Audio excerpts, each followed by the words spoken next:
When you look at a map of the world, you are not looking at countries, but farms.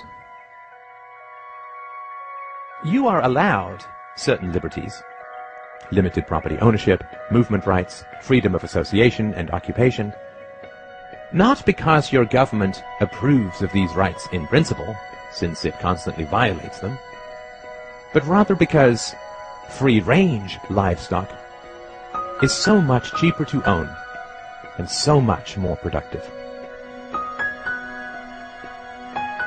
It is important to understand the reality of ideologies. State capitalism, socialism, communism, fascism, democracy. These are all livestock management approaches. Some work well for long periods, state capitalism, and some work very badly, communism. They all fail eventually because it is immoral and irrational to treat human beings as livestock.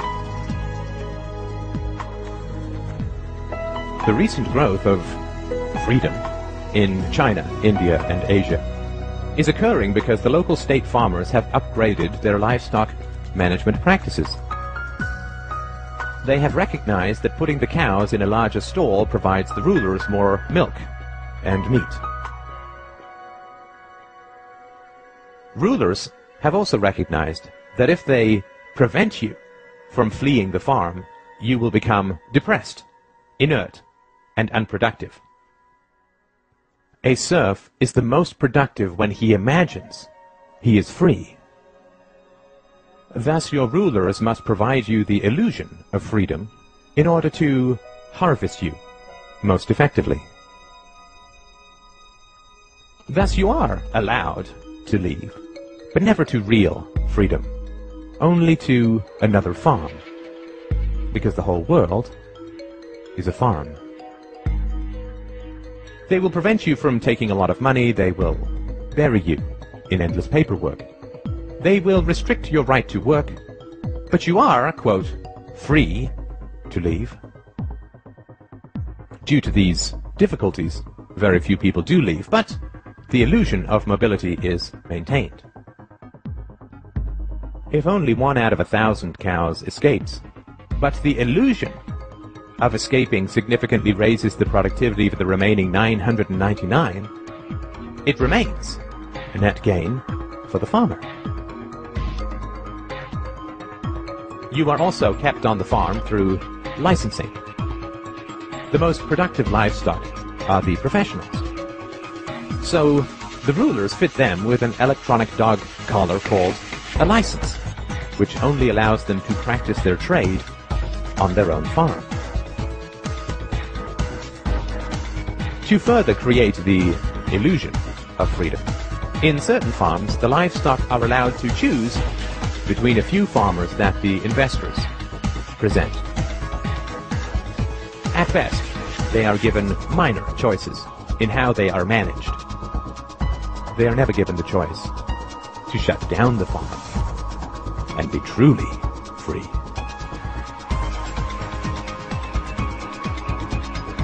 Government schools are indoctrination pens for livestock.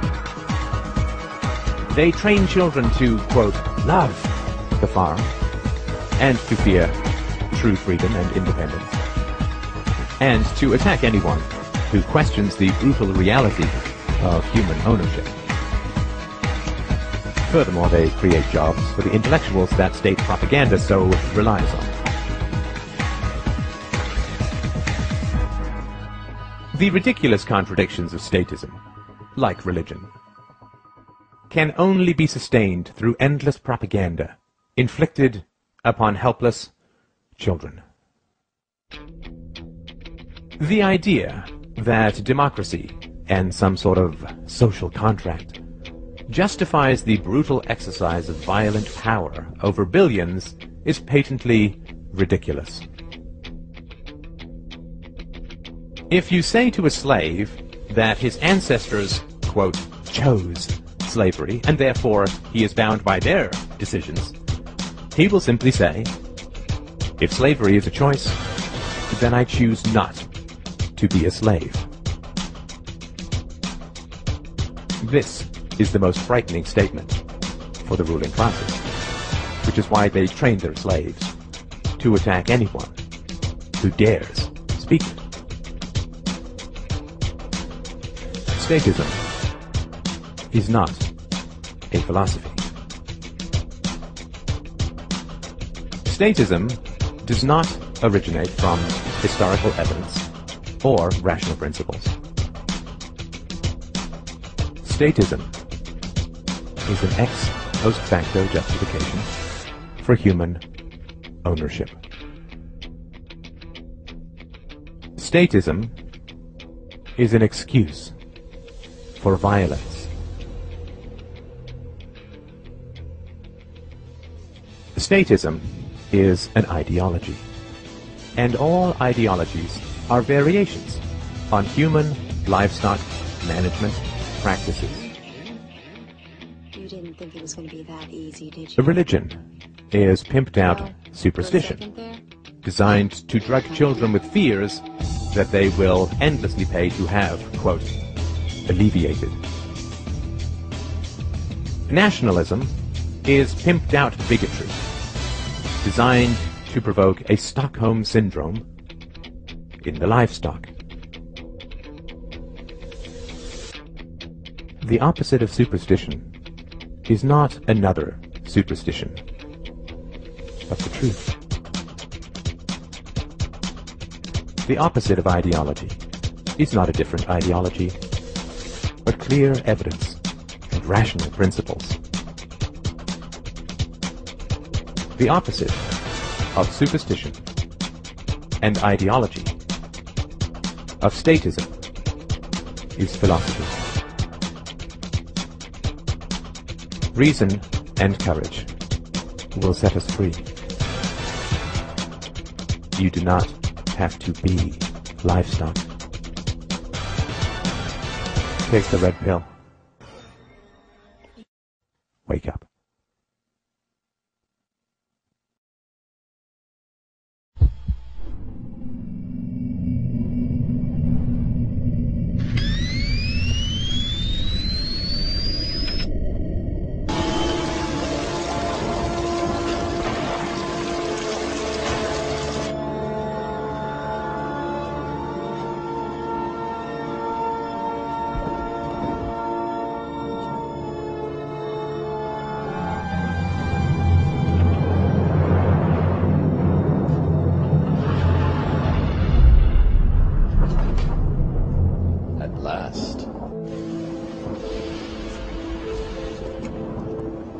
Let me tell you why you're here.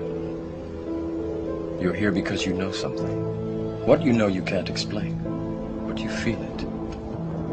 You felt it your entire life, that there's something wrong with the world. You don't know what it is, but it's there, like a splinter in your mind, driving you mad.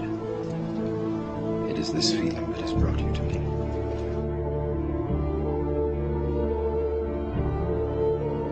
It is all around us.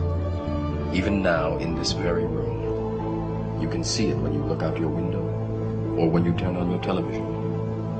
You can feel it when you go to work, when you go to church, when you pay your taxes. It is the world that has been pulled over your eyes to blind you from the truth. What truth? That you are a slave, Neo.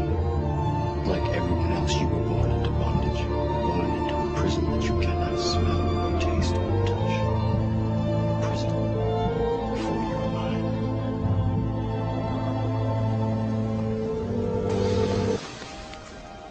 You take the blue pill, the story ends. You wake up in your bed and believe whatever you want to believe. You take the red pill, you stay in Wonderland, and I show you how deep the rabbit hole goes.